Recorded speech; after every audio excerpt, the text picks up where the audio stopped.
الله وبركاته. وعليكم السلام ورحمة الله وبركاته. نحمده ونصلي على رسوله الكريم. أما بعد فأعوذ بالله من الشيطان الرجيم. قال الله تعالى في كلامه المجيد وفرقانه الحميد: بسم الله الرحمن الرحيم.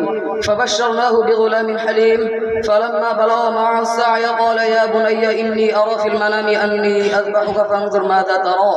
قال يا أبت افعل ما تؤمر ستجدني إن شاء الله من الصابرين. وقال أصحاب النبي صلى الله عليه وسلم: قال ما هذه الأضاحي يا رسول الله؟ قال سنة أبيكم إبراهيم.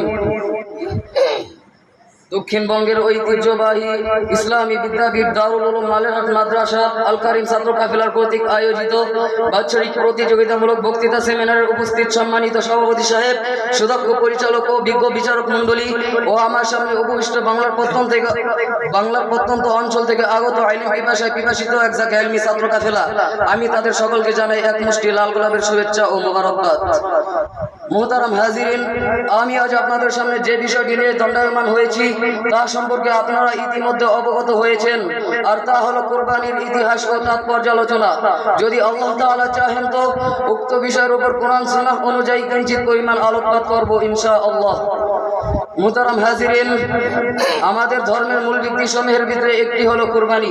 কোরবানি বিভিন্ন ধরনের আছে, যেমন জানের কোরবানি, মালের কোরবানি, সময়ের কোরবানি। আমি এখন আলোচনা করব মনের কোরবানি নিয়ে। মনের কোরবানি হলো একমাত্র আল্লাহ তাআলাকে রাজি ও খুশি করার জন্য যে কোরবানি করা হয়ে থাকে, যেমনটা দেখিয়েছিলেন মুসলিম জাতির পিতা হযরত ইব্রাহিম আলাইহিস সালাতু ওয়াস সালাম। সম্মানিত উপস্থিতি, আমরা জানি হযরত ইব্রাহিম আলাইহিস সালাতু ওয়াস সালামের বয়স 120 বছরে তার কোনো সন্তান হয় না।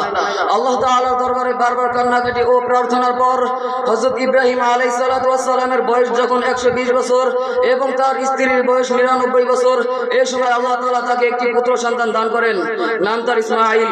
খুব আদরের পুত্র হযরত ইসমাঈল আলাইহিস সালাতু ওয়াস সালাম এর বয়স যখন 7 বছর, মতান্তরে যখন 13 বছর হয়, তখন আল্লাহ তাআলা স্বপ্নের মাধ্যমে হযরত ইব্রাহিম আলাইহিস সালাতু ওয়াস সালামকে তার পুত্র হযরত ইসমাঈল আলাইহিস সালাতু ওয়াস সালামকে কুরবানি করার আদেশ দেন, অর্থাৎ জব করার আদেশ।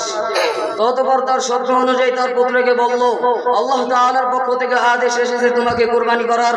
হে আমার ছেলে, এখন আমি কি করব বলো? তখন হযরত ইসমাঈল আলাইহিস সালাতু ওয়াস সালাম বললেন, আমার কোনো সমস্যা নেই, যেমনটা আদেশ এসেছে আপনি তা পালন করুন, আদেশে যেন কোনো কমতি না হয়।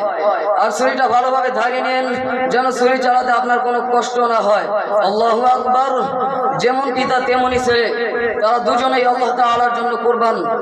হাজিরিন, আল্লাহ তাআলার আদেশ অনুযায়ী হযরত ইব্রাহিম আলাইহিস